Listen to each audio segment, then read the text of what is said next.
All right, so we're using the light here to look at this top, okay? And if you look in the light, you can see there's a little bit of inconsistency in the finish. It's almost like sand right in here. And again, I know it's white, it can be difficult to see. I'm hoping that my camera picks this up because not even I can really tell. Well, that's great. Probably the worst. It's just real nasty. So anyway, we're gonna work all this stuff out, and I'll show you how to take this top from being, you know, pretty nice, not too bad. It is actually probably would be acceptable, but we're gonna make it gleam because we gotta fix all this anyway, so we're just gonna do the entire top.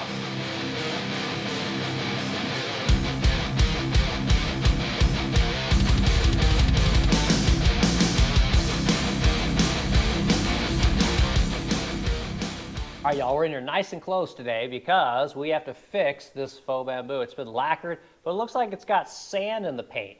It's really jacked up. So I'm going to show you how I'm going to fix this thing. We're going to use sandpapers, we're going to use buffers, we're going to use polisher, and we're going to fix all this stuff. We might spray a little shellac, and we might spray some more lacquer. I'll show you how I mix up rattle cans, all this kind of fun stuff, and we're going to get this thing fixed because this thing's got to deliver tomorrow. Because I got to haul ass and get this thing done, basically what we got going on here, we got 800 grit sandpaper, 1,000 grit, 1,000 grit, 1,500 grit Trizact, which is freaking awesome. It's 3M. 3,000 grit paper. So we got a roll of 600 grit. Okay, we're going to take this stuff. We're going to wet sand any bad spots that we have on our faux bamboo over here. Got a spray bottle of soapy water here. You can get a lacquer job as wet as you want. It's not going to hurt a thing. Just wipe it down. The lacquer paint produces a hard, almost like candy coating shell. So we're going to sand this cabinet up. We're going to get rid of all the bad spots, and then once all the bad spots are done, then we're going to go through and we're going to work it from 800 to 1,000 to 1,500 to 2,000 and then to 3,000, the entire cabinet with all the bad spots that we want to fix. Then we're going to go through it, we're going to buff, right? We're going to buff, we're going to polish, and then we're going to polish and wax the top and the sides of this cabinet, and it's going to gleam beautifully. It's going to be worth the $6,500 that the client paid for it. We're probably going to be like this most of this video. There's a lot of fine detail that I got to show you as we're working this stuff down. None of this needs to be worked on. I'm not worried about damaging it one bit. We're not going to get close to it. We may end up taping this off once we start the buffing process, but for now, we just need to knock off all this heavy crap. So we've got 600 grit sandpaper. Spray a little bit of water on here, just like that. Literally put it right on the cabinet. I don't know how well this video is going to come out, but like I said, we're just going for it. Take the edge of our paper, got a nice clean edge here. We're going to work this stuff along here. And I'm not worried about burning through the paint. That is something you should definitely think about when anytime you're sanding on a lacquered top. You really need to know how much paint is on it, because if you don't have a good 3 coats of lacquer on here, you probably don't want to use 600 grit sandpaper. You probably want to start with like 1,000, you know, and take a little bit of time, but I know that I've got a lot of paint on here. So again, I'm using my finger here as a guide, and then my thumb up top to hold that paper right along the line that I want to sand on. So I don't get onto the surface of my desk. I'm just sanding the faux bamboo, right? So I run my finger along there, and I'm feeling for any heavy spots. So we got a little bit more right here. Continue to work this stuff. I don't know what caused this.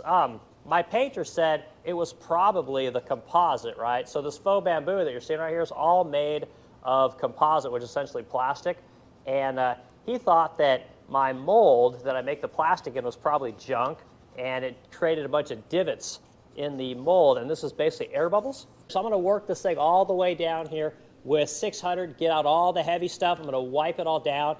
Then I'm going to go with the 800 all the way, the 1,000, the 15, the 2,000, and the 3,000, and I'll work this whole cabinet, and I'll just keep commenting as I'm kind of going through the process, and we'll get this thing worked out.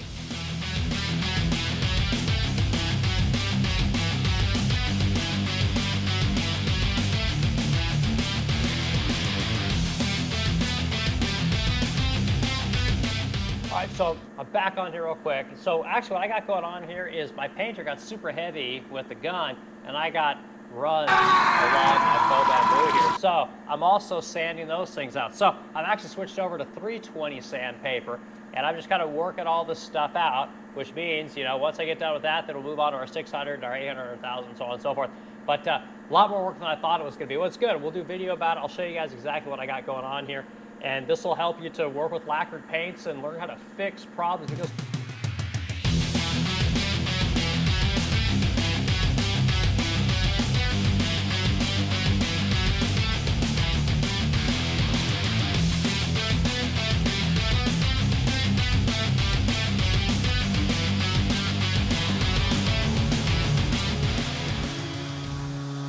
running your sander, you want to make sure that you're not dragging your sander.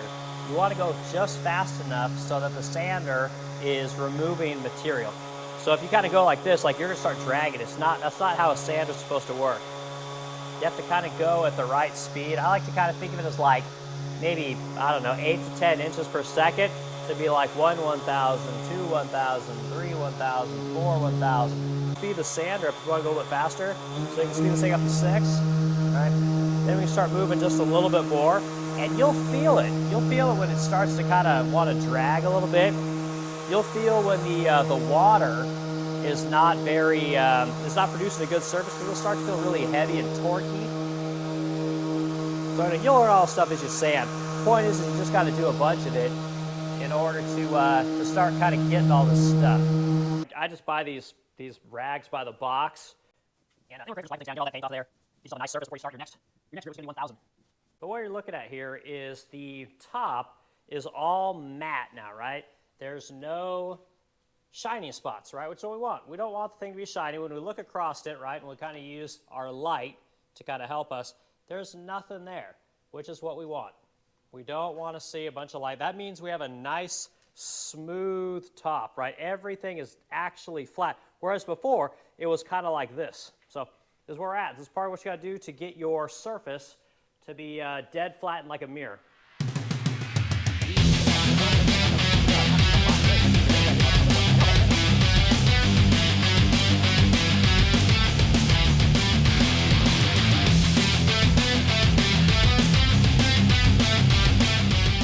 See the shine, right? So we're starting to get a good shine going on here, but it's nothing like what we're going to get. Come back around here. Kind of take a peek, look here at the light. You get some pretty decent reflection. Again, I'm trying to use the natural light to kind of show you guys. So this is 3000 grit, right? Looks pretty good. Once we polish this, it's going to just be so much more brilliant. The buffing comb I'm going to use is this Wizard's Turbo Cut, and it really, really works well. I used to use the 3M stuff, but this stuff not only smells better, but it just seems to cut the scratches better. It seems to remove those scratches way faster than the 3M stuff did. And it's cheaper, which is always nice. So what I like to do when I'm buffing is I kind of like to work, I think, in quadrants, depending on how big my work surface is. So this is 48 by, I think, 36. And what we're going to do is basically I'll probably work this thing in thirds. So right? So we'll just cover these areas, this area, and then this area. And we'll work these things until we get the scratches out, right? And what we're doing is we're looking for the heat, right? So we don't want to build up too much heat with our buffer, because heat is the enemy when you're buffing paint, because it turns the paint, back into a liquid if it gets too hot. So think about that when we're buffing. So in this, you kind of want to think about it like, maybe like, I don't know, maybe 12 inches per foot. Excuse me, 12 inches per second. That's how we're going to kind of look at it, right? So again, same process. Go left to right, right to left, then we're going to go up and down. And there's not really any secret sauce to doing this stuff. What you're feeling for is you're feeling for your buffer to get torquey. And what that means is that you're using up all of your compound for one, or it could mean that your paint is getting soft, right? Which means that you're producing too much heat. So you just gotta kind of learn to feel it out and feel for that kind of stuff. So we got a little bit build up here with our buffer, so I'm gonna wipe some of this stuff off. Things, just kind of wipe this excess off. Might have just a little bit too much on there. Stuff will wipe off just fine. Not gonna hurt a thing. We got this extra. Now, when I put my hand on here, this is definitely cooler, but this isn't very warm, right? It's not very warm. So again, now I'm gonna look at the light, and I'm looking for swirl marks and sanding marks for my sanders. And as you polish this stuff, you're gonna start seeing that. So you just use your light and you kind of look at it, and you'll see these things. And this is the stuff that you're trying to work out with your turbo cut. You're gonna continue to work this stuff until these scratches come out. Kind of hard to see. It almost looks like, I don't know, like measles or something like that. And what that is that I got a little bit carried away with my buffer, and it got warm, okay? So I'm gonna try and get you to see it in the light. Such a difficult color, white. The paint got warm, and it created little streak marks in the paint, okay? Now we can't buff that out, so we're gonna have to sand it, right? So I'm gonna go back to my 3000 grit. I'm gonna work this down, and if that doesn't do it, I'll go down to 2000 until I get it worked out. Then I will go back to my buffing step, and all I gotta do is buff this section. The rest of it is beautiful.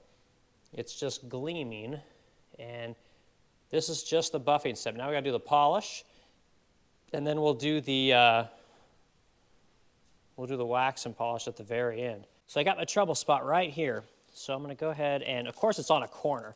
You don't want to burn through your corners, but I get this thing wet. I get my sander. I'll turn my sander down to like 4. What I'm going to do is I'm going to sand this down with 3000, and I'm going to wipe it off. I'm going to take a good look at it and kind of see where I'm at. And if I didn't do anything, I'm going to go to 2,000, and then I'll go to 15,000 if I have to. Whatever I have to do to get that out. Because the truth is if you can't get it out, then you have to respray the top. That's all there is to it. But we got a lot of paint on here, so I think I'm okay. I think I just got the thing too dang hot and burnt it up. So let's see what we can do here. See, not very much. But when you look at it head on, you see nothing, right? But you always want to use the natural light. It's going to show you everything. So I'm going to continue to work this thing out, and then, like I said, we'll go back to buffing it, and this thing should come out, and then we'll move on to our polishing step. Our top is buffed, and it's ready for polishing, right? I use just a little 3M polish. It's number 2. And anyway, what I'm going to do is I'm going to polish this thing, and then I'm going to look at it again. And what I'm looking for is I'm going to be looking for those scratches and things that I didn't get out on my initial buffing process, right? And polishing it just helps to kind of give it a little bit more clarity so that you can see all that stuff. So we'll buff it, or excuse me, we'll polish it, be done, we'll look at it, and then we'll go back and we'll buff any of those spots that need a little bit of extra work, and then we'll hit it again one more time with our polishing, and then we'll be on to waxing. You'll know when you have too much of this stuff on here, because it'll just start to kind of smear all over the place, and it almost like the more you buff on it, the harder it gets. So that's when you just got too much stuff. You need to just stop, wipe it all off, and start over. Now I'm kind of upping my speed. I'm up to 1400 at this point.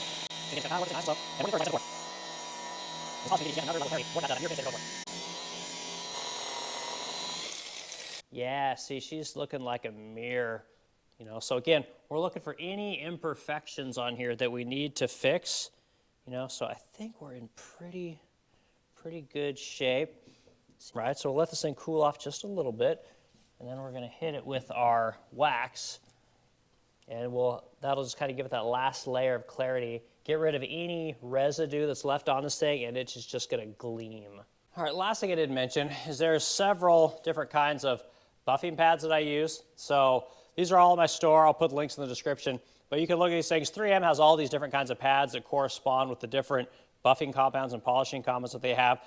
These are turbo pads. You can buy these online also. They're pretty handy. I don't think I have them on my store, but they're kind of like an all-purpose pad, and they're pretty good too. I like them. The last product we're going to use is butter wet wax, just something that I use for the tops of everything that I sell. This process doesn't take very long. Hit it once, maybe twice, and you're done.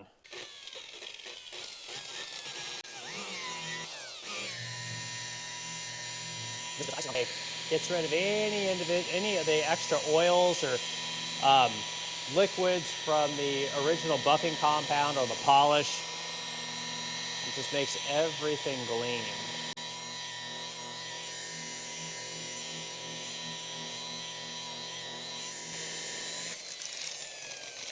And there it is, an absolutely stunning top.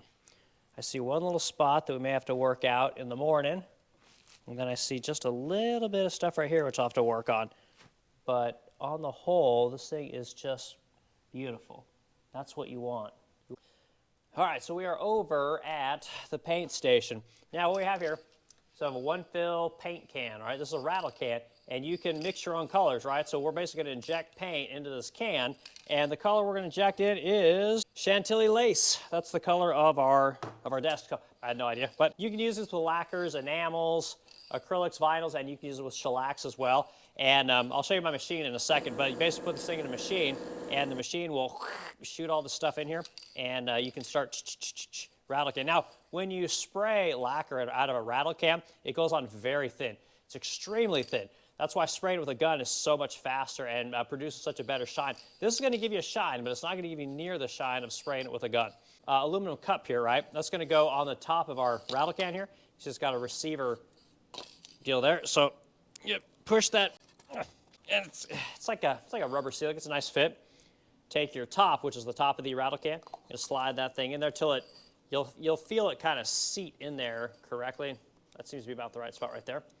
All right. So you're going to fill this thing up with paint. There's a little light in here. You can't really see it. If I can show it to you, it's right there.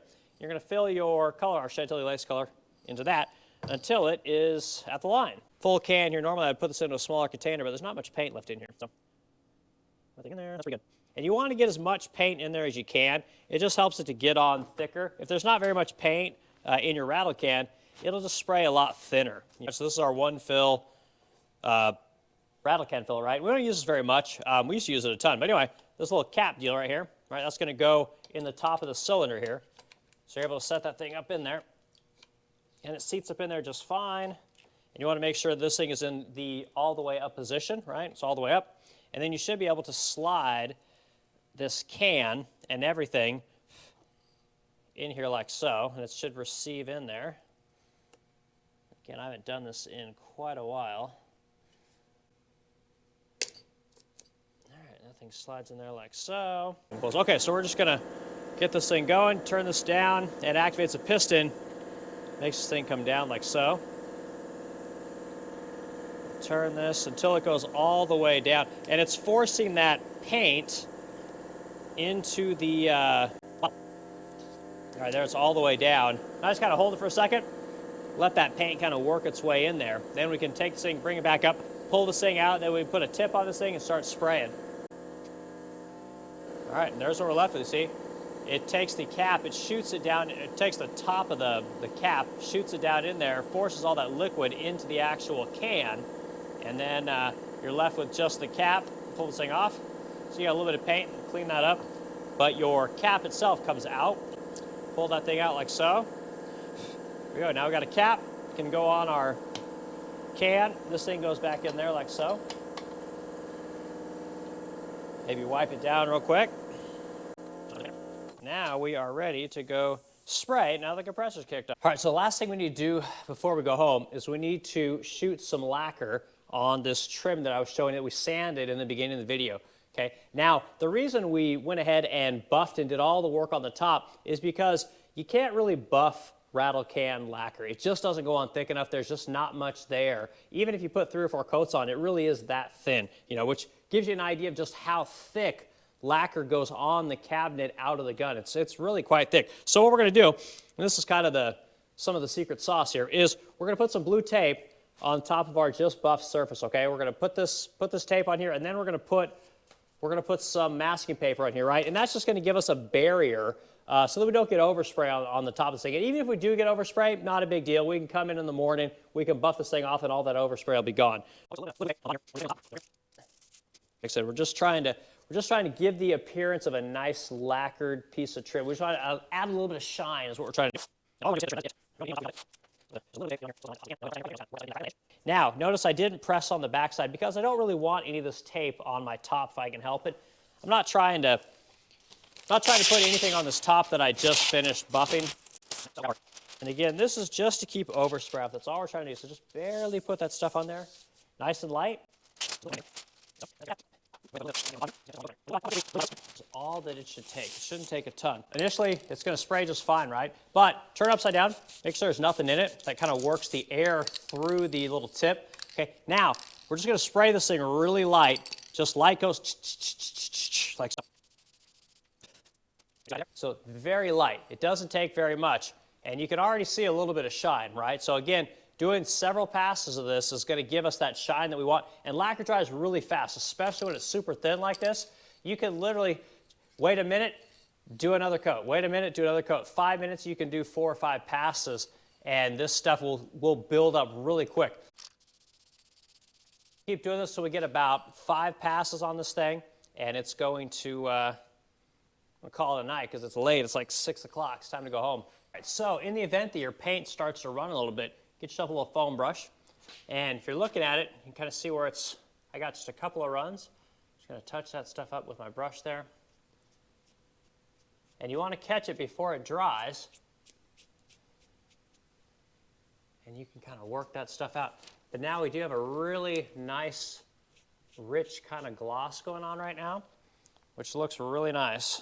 And I'm going to tell you guys, here's one more tip, okay? If you just can't get the the gloss look that you're wanting by using your rattle can, right? You make one coat, wait a minute, 2 coats, wait a minute, 3 coats, wait a minute. If that system isn't seeming to work, you can take this stuff and you can spray it kind of in sections, right? So you can go 1, 2, 3, 1, 2, 3, 1, 2, 3, 1, 2, 3, 1, 2, 3. And you can do it like that to get that paint on there just a little bit thicker, like I'm doing. 1, 2, 3, 1, 2, 3. And it builds it up. But because lacquer is very thin, especially coming out of this rattle can, you need to be looking for runs. And if you see a run, get that brush ready and just get it real quick. And the lacquer will kind of meld into itself and you won't end up with a run. It's a quick way to clean things up. But for the most part, it looks pretty darn good. I think we're going to go with this. Sorry, not my Steadicam, but there's what it looks like. So still got that nice gloss luster that you want. I think she looks pretty good. Come back around.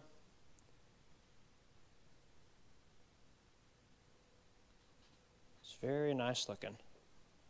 Final thing, once you know that your lacquer looks pretty good, get the tape off of this thing, right? We don't want that on there because, again, I was telling you that paint interacts with the tape, and you'll end up with lines if you keep it on there too long. So we're going to take this stuff off right away. And again, masking paper is cheap. You don't want to have to respray your top. Customers are super happy. And that's kind of all we can ask for, right? So we didn't have to respray the top. We did have a couple little goofs, you know, but that's part of buffing. It's kind of an art, really. It's not much of a science to it. I hope I showed you some things that were kind of helpful and gave you some things to think about while you're working with high gloss lacquer. But you can fix anything. It just takes a little bit of perseverance, a little bit of creativity, and most of all, it takes patience, lots of freaking patience. So everyone have a good night, and I'll be at it again later. Okay, so the desk is done. It's been wet sanded, it's been buffed, it's been polished, and it's been waxed. It gleams. We were able to fix all of the sand on the actual faux bamboo. We were able to clean up all the imperfections on the top, and now we have a mirror-like top on the Chantilly lace top of this faux bamboo desk. So it's cool. This is where, Al, where's this one going? West Palm Beach. West Palm Beach. So this is going to Florida. We've got a customer who's got a jewelry store out there. She's going to use it there. And anyway, it should go in there really nice. It breaks apart into 3 pieces, so you can pretty much transport anywhere. It's great for tiny elevators and stuff like that in old apartments and old buildings. So anyway, yeah,